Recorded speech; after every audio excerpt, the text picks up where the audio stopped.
Story 1. Am I the a-hole for telling my parents they deserve to be kicked out of my sister's wedding? So my 37 female brother Mike, 35 male, is a knob. Always has been and always will be. He has been babied to the point of uselessness by our mom and dad, and that's made him an entitled slob. When he was younger, he showed promise playing rugby, which had my mom and dad believing he was going to be a superstar. The problem was, though, that he never had the work ethic to fully fulfill his potential. However, this meant that he was the golden boy of the family, and he could do wrong in my parents' eyes. He was a bully at school, which they brushed off as other kids making up lies, but he was an even bigger bully at home to our younger sister, Kelly, 31 female.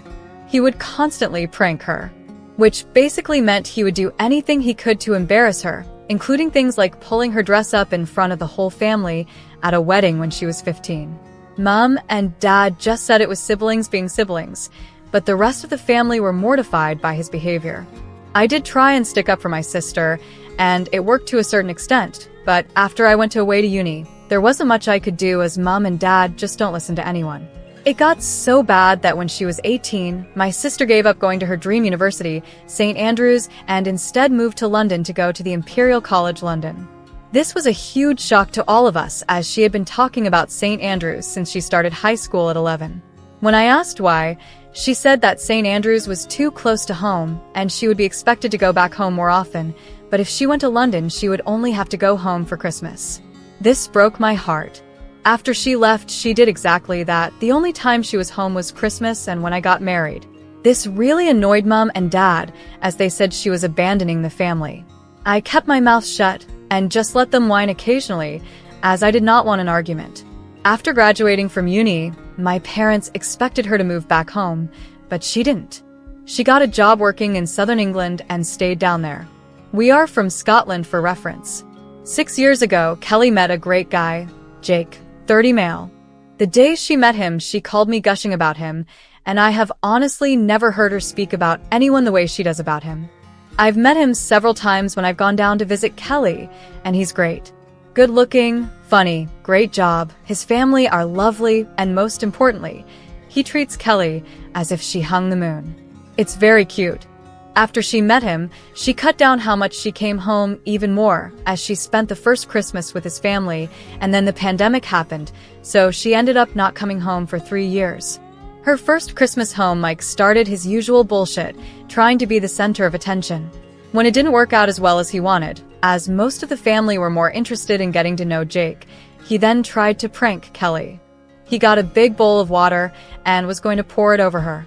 Jake saw what was happening and stepped in front of Kelly, telling Mike to not even think about it. Side note, Jake is 6 feet 3 inches tall and has been doing martial arts since he was 4, so he can be very intimidating when needed. Mom and Dad tried to play it off as a harmless prank, but Jake was having none of it. Mike started whining about it just being a prank, and Jake told him that if he pranked Kelly one more time, he would prank Jake by putting his foot up his arse and his fist down his throat. Kelly and Jake left about an hour later, but after that, Mike, Mom and Dad all had an issue with Jake. Kelly hasn't been back home since. That leads us to now. Kelly and Jake are getting married. They sent out invites in February for August. However, they didn't invite Mike.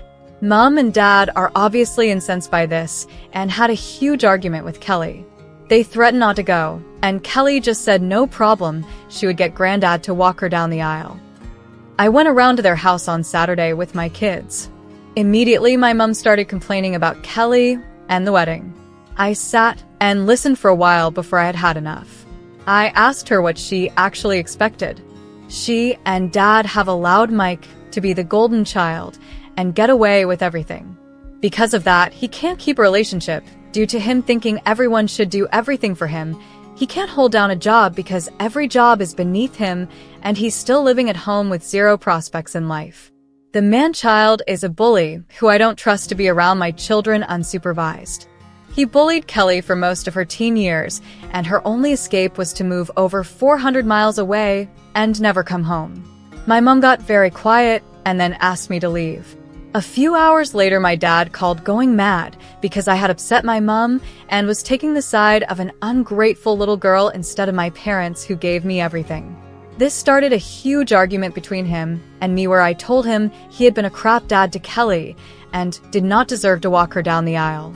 I've just had enough, but now I've got extended family members telling me I've gone too far as my mom is barely speaking to anyone and keeps crying. My granddad said it was about time I told them off, but all the arguing upsets my grandma. So, am I the a-hole for telling my parents that they sucked as parents and deserved to be kicked out of my sister's wedding? Update. A few things came up repeatedly, so I'll address them first. The pranks only started after I had left and gone to uni. He would say things to Kelly, and I would have a go back at him when we were younger, but it wasn't anything more than that until after I'd left home, so there wasn't anything I could really do to stop it. I did speak to our parents, but they're useless. The second thing was about my kids. I didn't bring my kids around them very much, as they didn't like going to my parents' house. They said it was boring, and they don't like Mike. However, after all the comments I got about this, I sat them down and asked them again. For my daughter, it really is just that she finds it boring and says that Mike is a weirdo. My son, however, said that he doesn't like being around my dad as he keeps trying to make him play rugby. I have heard these comments and told my dad to drop it, but he would still make the comments occasionally. I had no idea that it was upsetting my son, though, so this surprised me. My son doesn't like sports, be it watching or playing. He's very much like his dad in that regard. He's a Pokemon kid, playing online and goes every Thursday evening to play in a tournament at our local card shop, so rugby is an absolute no-go for him. The third thing was about security at the wedding. I spoke to Kelly and Jake, and Jake said that 2 of his groomsmen are police officers who are aware of the situation, so that won't be a problem. Lastly, there were a lot of comments about Mike being the golden child. For a bit more backstory, he wasn't really the favorite until his talent in rugby came to light. After that, he was special and had to be treated that way. I think he was seen as mom and dad's way of being special themselves within the family, as they had such a super talented child. Anyway, today, I decided to sit down with my parents and tell them I needed a break from them. When I got there, my dad immediately wanted me to apologize to my mom, but I said that wasn't going to happen. There was a bit of back and forth between him and me, until my mom stepped in and asked why I was there if not to apologize. I told them that I had spoken to Kelly, and she didn't want them at the wedding at all. They needed to stay away and respect her decision. They weren't happy, but said they wouldn't go where they weren't wanted. I then told them I wanted space until after the wedding, as I could not keep being around them and keeping my mouth shut. I thought that space would be good for all of us. My mom wasn't happy and started on about seeing my kids. I told them the truth. My kids hated coming to their house, and I told my dad exactly why my son doesn't want to be around him. He got upset by this and said that rugby would be good for him. I shut that down and said, I'm not going to force my son to do something he doesn't want to and something I know he will hate. I also told him that if I hear him mention it around my son again, then he wouldn't see my son again. Right now, they will only be seeing my kids at family events, so I'm hoping that it won't be a problem. I then asked them what their long-term plan was with Mike. Are they going to keep things the way they are until they are 90, and Mom will still be making all his meals? What happens when they're gone? Who will look after him? Because it won't be me. What happens if they get ill? Who will look after them? Mike is incapable. Kelly lives down south, and I plan to move back to my husband's hometown, 3 hours away, once the kids have left home, so I can't do it. They just looked at me blankly. I really don't think that they had ever even thought about any of that before. I told them they had set Mike up to fail, and now they needed to deal with it. I also told them I knew that they were leaving everything to him in their will, but that with how they have babied Mike, he would blow through that money in less than a year. And then what? I could see the panic in my mom's eyes when I said that. She either had not thought about it, or she thought I would look after him, which she now knows isn't going to happen. I also think she was shocked that I knew about their will.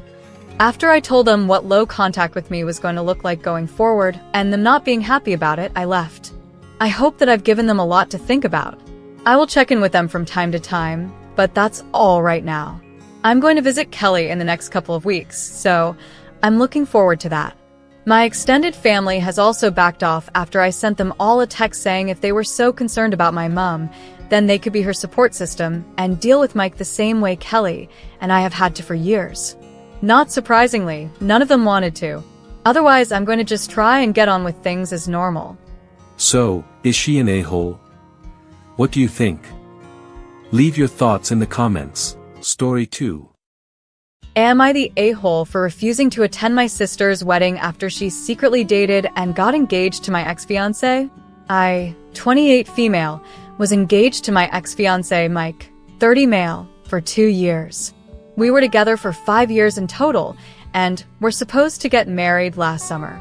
About 3 months before our wedding, I found out that he had been cheating on me with someone else. It was devastating, and I called off the wedding immediately. Mike moved away shortly after we broke up, and I thought that was the end of it. I was heartbroken, but I slowly started to move on with my life. Fast forward to last month, I get a call from my younger sister Lily, 25 female, saying she has exciting news and wants me to come over to our parents' house for dinner to share it. When I arrived, Lily and my parents were all smiles, and she drops the bombshell. She's engaged. To Mike. My head was spinning. I felt like I was going to pass out. Lily and Mike had been secretly dating for the past year, and now they were engaged. My parents had known about it for months, but decided to keep it from me to protect my feelings. They actually thought I'd be happy for them eventually. Lily tried to justify it by saying she and Mike fell in love after our breakup and that their relationship is meant to be. She insisted that they didn't start dating until after we were officially over, but I felt betrayed on so many levels. I told them all that I wanted nothing to do with their wedding and stormed out. Since then, my parents and Lily have been bombarding me with calls and texts, calling me selfish and saying I'm overreacting. They claim that true love is rare and I should be supportive of Lily's happiness. Now, the wedding is in a few months, and the pressure is on. My parents have even threatened to cut me off financially if I don't attend. Some friends think I should go to keep the peace and show I'm over it, while others are appalled and say I have every right to be angry and to stay away. To add insult to injury, Lily recently asked if I would be her maid of honor, claiming she wants to mend our relationship. This request has left me torn. I don't want to ruin our family dynamic further, but I can't shake the hurt and betrayal I feel. So, am I the a-hole for refusing to attend my sister's wedding after she secretly dated and got engaged to my ex-fiancé? The update. Hey, it's been a while. I want to thank everyone for their support after my last post. I didn't update sooner because, well, things have been crazy. I needed some time to process everything before coming back here to share what happened. Well, things have escalated beyond anything I ever thought possible. After reflecting on everything, I realized how truly messed up the situation is. Thanks to everyone who pointed out the timeline. I started digging deeper, and sure enough, the truth I was trying to avoid smacked me right in the face. I confronted Lily about the cheating, and she cracked under pressure. After dancing around the question, she finally admitted that she and Mike did start seeing each other while I was still engaged to him. Their relationship started before Mike, and I broke up. She tried to justify it by saying that it just happened and that they couldn't help falling in love. To make it even worse, she had the audacity to blame me for it. According to her, I was too busy with wedding plans and neglecting Mike, which apparently pushed him into her arms. I was furious, and when I told my parents, they still defended Lily. My mom literally said, "People make mistakes. You just need to move on and support your sister." My dad, he didn't even blink. He just kept going on about how family is more important and that I need to be the bigger person. I couldn't believe that after everything, they were still siding with her. Then, things got worse. My dad called me the next day and said if I didn't attend the wedding, he'd reconsider paying for my grad school next year. Can you imagine? They're actually using financial threats to force me to go to this circus of a wedding. It's not even about keeping the peace anymore. It's about controlling me. So, after a lot of sleepless nights and a whole lot of anger, I've made my decision. I am going to the wedding. But I'm not going just to sit there and pretend everything's fine. I've decided that if they want me there so badly, I'm going to make sure everyone knows the truth. I've already told a few of my close friends and cousins what happened, and they're as disgusted as I am. They're ready to back me up when the time comes. So, the wedding happened. And to say it didn't go as planned would be an understatement. I showed up, and everything seemed picture-perfect from the outside. Everyone was smiling, laughing, and celebrating as if nothing was wrong. My parents were beaming, and Lily and Mike acted like they were the stars of some fairy tale romance. I felt like I was suffocating in that room full of people who either didn't know the truth or were too willing to look the other way. The reception was where things really went down. As maid of honor, yes, they still made me stand up there. I had my moment during the toast. I had prepared a short, sweet speech to get everyone comfortable. But after I finished, I couldn't keep quiet any longer. I looked right at Lily and Mike and said, I hope everyone here knows that this isn't the fairy tale wedding they think it is. There was an audible gasp, and the room fell silent. I told the guests everything. How Mike cheated on me with my own sister, how they started seeing each other while Mike and I were still engaged, and how my parents helped cover it up. Lily's face went white. Mike tried to play it cool, but you could see the panic in his eyes. My parents? I didn't even look at them, because I was done. After I finished, I put the microphone down and walked right out. Some of my cousins followed me, and we all left together. What followed was pure chaos.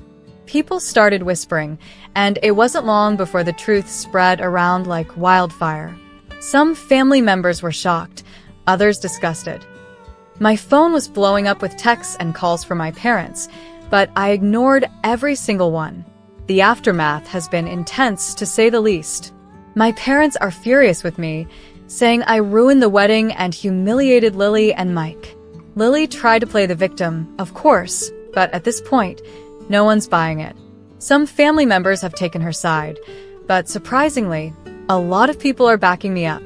They were appalled that my parents and sister could treat me like this and think I'd just roll over and take it. As for Mike and Lily, they're married now, but from what I've heard through the grapevine, their relationship is already on rocky ground. Apparently, the fallout from my speech created a lot of tension, and some of their friends and family have distanced themselves from them. I can't say I'm surprised. A marriage built on lies and betrayal isn't exactly a solid foundation. As for me, I've gone low contact with my family. I'm focusing on myself and rebuilding my life without their toxic influence. I'm working on becoming financially independent, and though it's been challenging, it feels liberating to be out from under their thumb. It's been a wild ride, but I don't regret a single thing. They expected me to stay quiet, but I refused to let them control the narrative. I stood up for myself, and I'll always be proud of that. So, that's the story. Thanks again to everyone who supported me through this. If anything, this experience has taught me that sometimes the only way to heal is to expose the truth, no matter how messy it gets. Story 3. Am I the a-hole for not wanting my fiancé's ex-fiancé at our wedding? I want to start off with saying that I'm not sure if I've loved anyone quite this much before, and I have been married before, but never felt this type of compatibility and connection before, until all that came crashing down a couple weeks ago. My partner is friends with almost all of their exes, and I'm totally okay with it because I'm not a crazy jealous psycho, and they have all been nothing but very nice and respectful to me, super friendly, and they all have their own partners and lives figured out, apart from my partner's ex-fiancé. They were together for almost 10 years, but never got married due to some family drama from the ex-fiancé's side.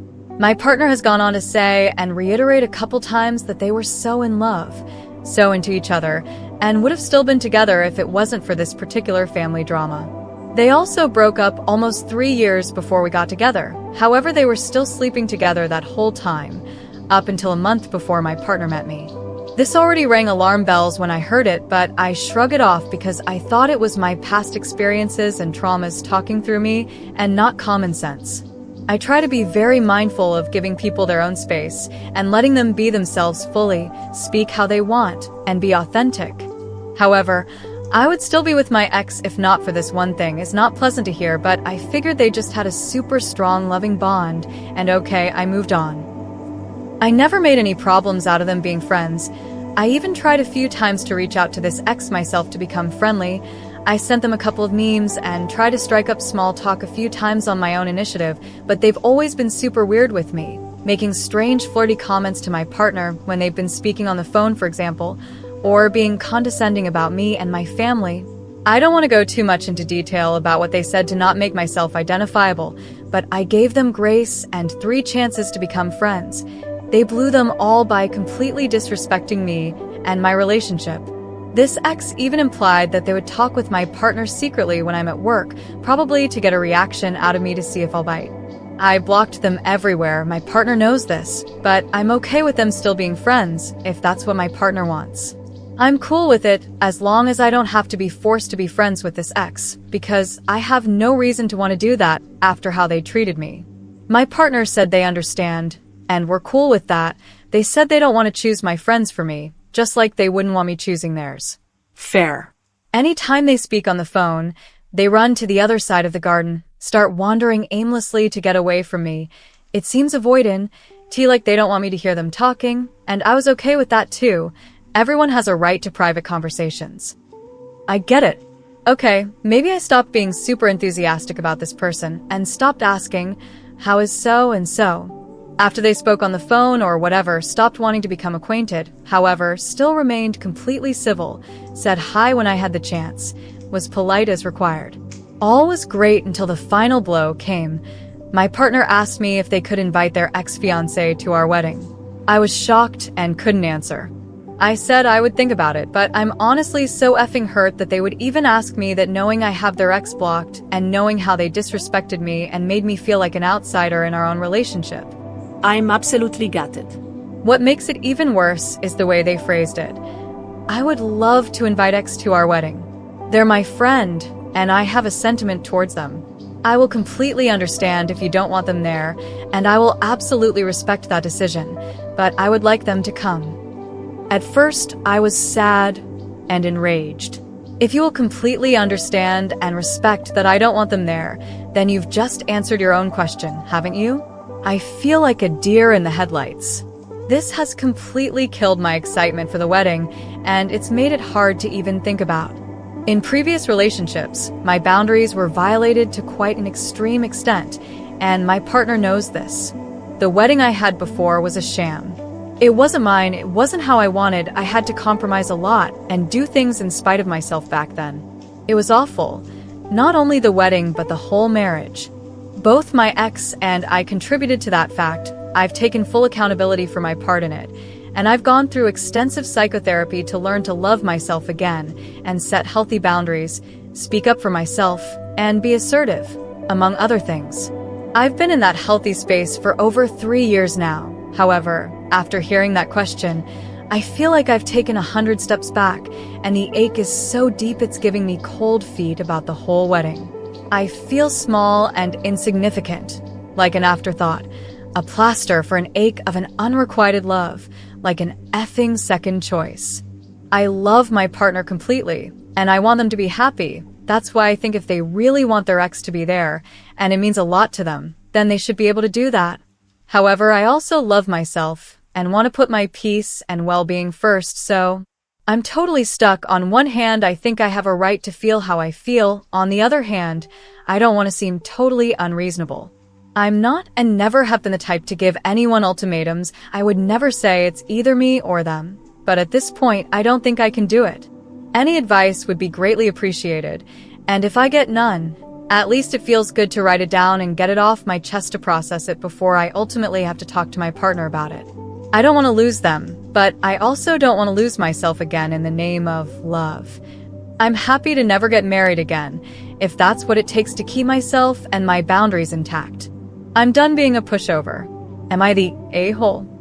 Update: I mustered up the courage to speak to my fiancé today. After all of your heartfelt comments, all the great advice and encouragement, even in the form of harsh, cold truths. Therefore, I have to start by saying a massive thank you to everyone who contributed something to the post. It validated my feelings and helped me not feel so alone with my thoughts. I appreciate every single one of you. I couldn't sleep last night after reading a few of your comments. They were very hard-hitting and made me reconsider not only my behavior and thought patterns, but my values as well. Although I had strong moral values, I was not upholding them at all by not speaking up for myself. That changed today. I woke up and knew that I couldn't hold it longer and had to let it flow out naturally, just like in my original post. I mentioned the disrespect, the lack of communication between me and the ex, despite my previous gentle efforts, the stupid, flirtatious, and jealous jokes from her. I laid it all out on the table. My voice was shaking, but I got out everything I needed to get off my chest, and then some. In the heat of the moment, I even concluded with, "I love you so much that I want you to have the wedding of your dreams." I already had one that wasn't mine. I know how much that sucks, and I wouldn't want to wish it on you. That's why if it means that much to you for her to be at the wedding, then I'm willing to set you free and hope y'all have a very lovely celebration without me. Of course, I ended up shedding a few tears, but they were met with complete consolation, consideration, and empathy. I was reassured, comforted, and I felt heard, which is what I desperately needed. As many of you correctly pointed out in the comments, I'm someone who always wants to be the most accommodating to the people I love. Sometimes, even to my own detriment, which I was able to recognize again through this situation. It's something I worked through in therapy before, thought I succeeded, but healing isn't linear, and sometimes old patterns creep back when we feel the most vulnerable. I can fully admit this happened. My fiancé asked me why I never made it obvious that I don't like her. Why do I act so cool about it? To tell you all the truth, my partner is right. I didn't overly let it show that I don't like her. Other than blocking her everywhere, partner claims they didn't realize I still had her blocked and thought I didn't because I didn't act like I hate her, out of respect for my partner. But in that way, I disrespected myself and my own boundaries. I was honest in my reply. If she's your friend and you guys are cool, and I love you and want you to be happy, then why would I hate on your friend to your face? My fiancé looked at me completely puzzled and said, "Well, because you're the most important person to me, and how you feel is my absolute priority." I didn't realize you were so uncomfortable with her. I'm so sorry I didn't see it and was oblivious. I will do absolutely anything for you to feel like you're number one, because you are. She will not attend our wedding. She won't be in the picture. I love you. They also questioned me on why I didn't react straight away when the question about her attending was asked, why I didn't just burst out with, "Are you kidding me right now?" And I explained that I wanted to think it through. I wanted so badly for it to be okay, but it just isn't, and I don't want her at the wedding. I can't have someone present who I feel holds animosity towards me and our relationship. I have too much respect for myself. The reply I got made me very happy. I totally understand that, and I agree with you. I get it and I'm sorry. But next time, please just don't bottle anything in. I want you to feel safe. About the phone calls? My partner didn't want to bore me with the ex's crap, trivial small talk, and her complaining about stuff. I want to believe it. It seemed very genuine, but I'm still giving it time. And for those wondering about whether the wedding plans are commencing, they aren't for now, but may again in the future, if all goes well. I've decided words aren't enough, and I want to see all of this in action. I want to see clear boundaries put up with the ex. This was the only thing in our relationship that made me uncomfortable, her being so out of touch, lacking decorum, and disrespecting our union, and my partner being so oblivious to it. They even said her stupid jokes fell on deaf ears because it was obvious that she was just being jealous and bitter because she hasn't found anyone yet and can see we are very happy together and have a lot more in common than they ever did. My partner apparently found her jokes quite pathetic and said she always was a bit rude and tactless, which is something they never liked about her. Sounds a lot different than we'd still be together if it wasn't for her crazy, overbearing mother, but alas, I'm giving it a chance. Lesson to take away from this situation for me: continue working on assertiveness and speaking up. This is a gradual process. Don't bottle things in.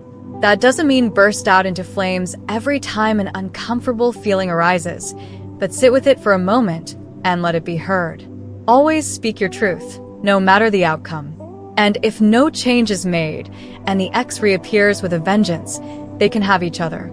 For now, we're going to take things easy while we work on patching up this wedge and rebuilding trust. If my partner puts their money where their mouth is, I'm confident we can make this work.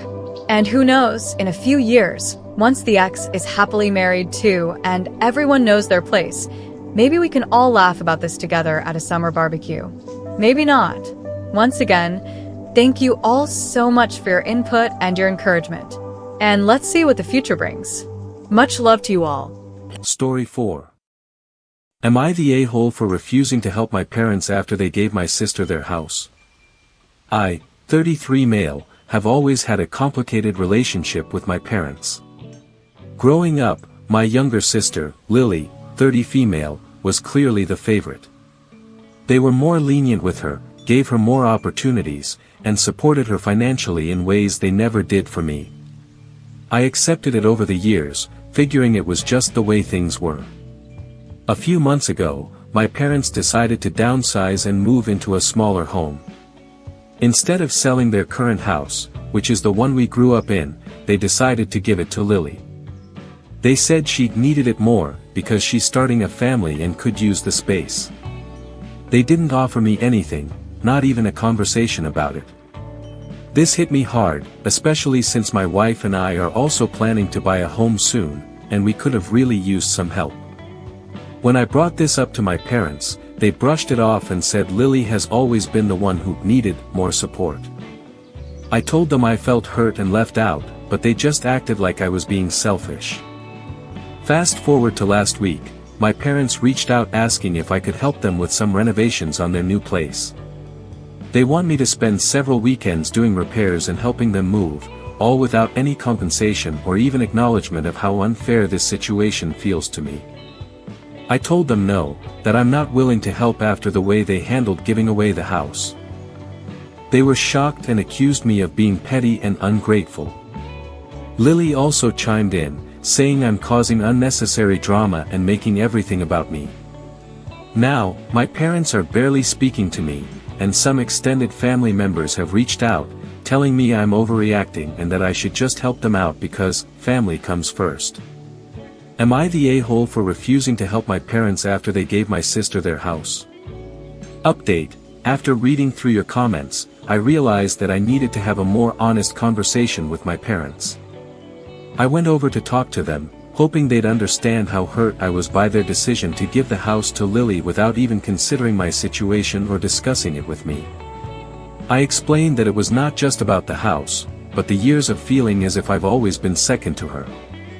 Unfortunately, the conversation didn't go as I'd hoped. My parents were immediately defensive. My mom insisted that they had every right to do what they wanted with their property and that I should be more understanding of Lily's needs. My dad doubled down, saying that they were just doing what was best for the family and that I was being selfish for making this about myself.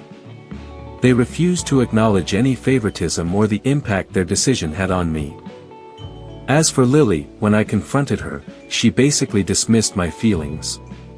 She told me she didn't see what the big deal was and accused me of trying to stir up drama. She said that if the roles were reversed, she wouldn't be upset and implied that I was overreacting. I tried to explain how it felt to be overlooked for so long, but she just shrugged it off and told me to move on. At this point, I've decided to step back. I've agreed to help my parents with the renovations because I don't want to burn bridges completely, but I made it clear that this doesn't mean I'm okay with how they handled things. They offered to pay me for my time, but honestly, it feels like a way to brush off the real issues. I'm not sure if our relationship will ever fully recover, but I'm focusing on setting boundaries and prioritizing my own well-being. Thanks again to everyone who shared their thoughts. It's been really validating to know that my feelings are justified, even if my family doesn't see it that way. If anyone has advice on how I should continue, please let me know. It would help a lot as they are my parents, and I still love them.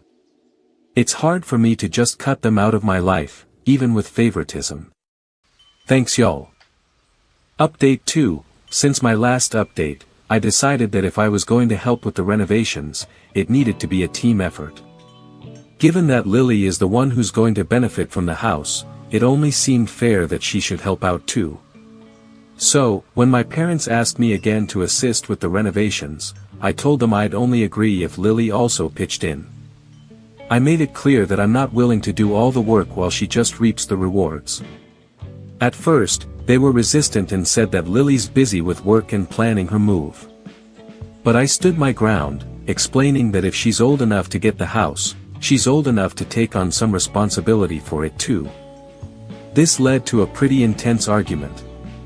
My parents tried to guilt-trip me, saying I was being unreasonable and that I should just help out because it's family, same BS line. Lily wasn't happy either. When I confronted her about it, she flat out refused at first. She said she didn't have the time or energy to deal with renovations and argued that our parents were the ones who should handle it since they're the ones who offered her the house. I didn't back down. I told her that it wasn't fair for me to shoulder all the work while she got the house handed to her.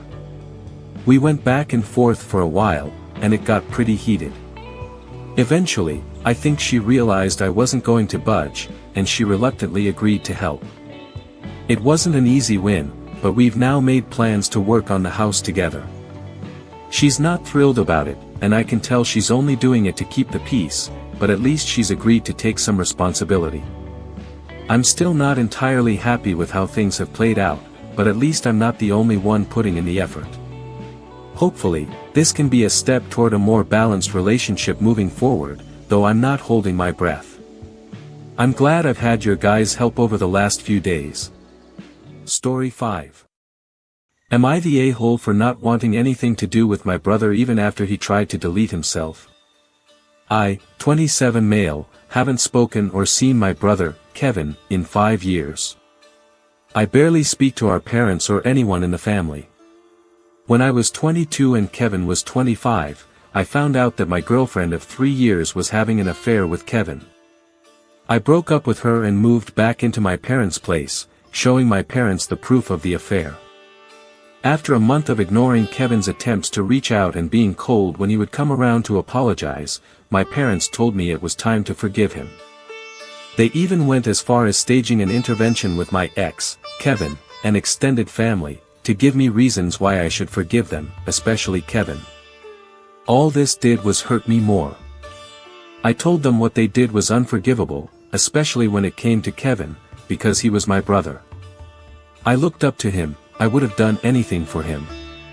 We were really close, and he betrayed me in the worst way. A couple of months after that, I got the chance to get far away from them and took it. I went no contact with Kevin and my parents.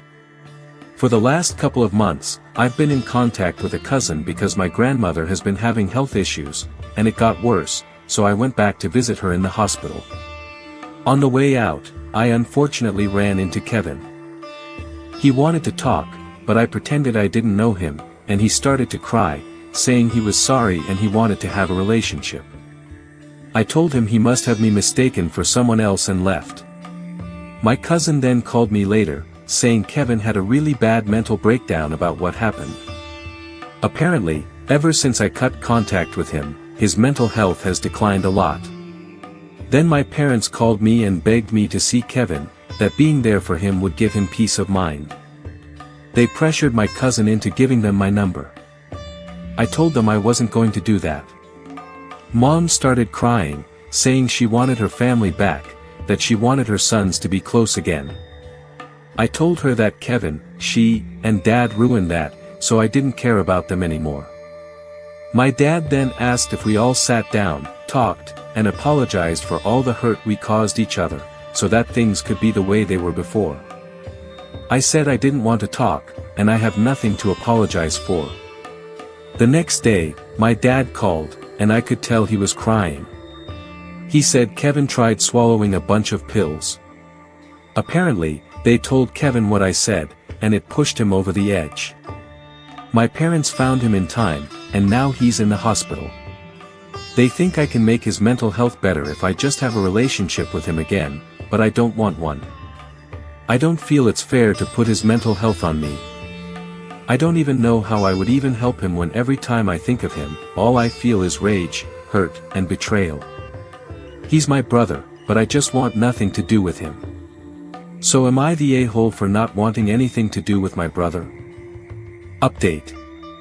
First things first, a bunch of people were saying I should thank Kevin for saving me from my ex-girlfriend, which is really horrible because he's my brother, not some random dude. No, I don't want Kevin to delete himself, I just don't want a relationship with him. I was going to propose to my ex. My brother knew this. He knew how much I cared about her, so yeah, I'm not thankful towards him at all. I still talk to a good bit of my extended family, especially my grandparents. I'm also in therapy too. On to the update, Kevin actually didn't try to delete himself, but he had a really bad mental breakdown which led my parents to take him to the hospital. My parents decided to tell me he tried to delete himself to get me to see him because they believed that I could help him. Kevin is okay now, but he'll be closely watched because he is sued out. I don't know if he's getting the help he actually needs or if my parents are just keeping him home. How I found this out was from my Uncle Ray. He called me because my mom ran crying to him after their plan didn't work and told him everything, so he called me after he found out. I then called my parents and told them any chance we had at reconnecting was none. Not only did they lie about what happened to Kevin, they used him as a pawn, which hurt him more than anything. That they are sick in the head and need help. They tried to explain that they only wanted to get their family back together. That they missed how close Kevin and I used to be. I told them that would never happen, especially because of what they did, that Kevin didn't need me, he needs professional help. My dad then yelled at me saying it's my job as his brother to help him. That I'm supposed to be there for him no matter what. That Kevin loves me but made a mistake that he shouldn't be punished for. My mom then started agreeing with Dad, saying it was time for me to come home and be a happy family again. I told them I was done and never to contact me again. They started calling me days on end but then suddenly stopped. My grandmother is out of the hospital and back home. She's the reason the calls stopped. I didn't tell her anything that's going on because I didn't want to stress her, but she found out through Ray. According to him, when he told her what had been happening, she demanded him to take her to my parents' house, then she ripped them a new one that they started crying, especially Dad since it's his parents. She told them that they wouldn't no longer be a part of this family even though they were barely a part of it anyways. She also went to see Kevin and told him that he needs professional help and if he wants it she'll help him get it. She also told him that she would not kick him out of her life completely, but he had to fix a lot of things about himself to really be back into the family. Grandma is also a little mad at me for not telling her what was happening. I was trying to justify it, but she hit me on the back of my head and told me it didn't matter, which made my grandpa laugh. They told me that they would make sure my parents wouldn't get through to me and to make sure that Kevin is getting the help he needs to get better. I told them I appreciate them but to not get so stressed, especially with Grandma coming out of the hospital, but again a solid hit to the head shut that down. They told me as grandparents they're supposed to help their grandkids, especially the ones that really need it. Grandma went to explain that she knows the hurt Kevin has caused but he needs help desperately, and I agreed with her. Grandpa then explained that they would help him and make sure my parents are doing right by him. They will also make sure that nobody in the family contacts me that I wouldn't want to be contacted by. My grandmother told me if I hide anything from her again I wouldn't want to be caught by her. So no more secrets from Grandma. So that's it for now. Kevin should be getting the help he needs and my parents are getting their rear ends kicked by Grandma. I'm fine with how the situation ended. I've been staying in contact with my grandparents more and I've been talking to more family. Thanks for watching. Subscribe for daily life stories.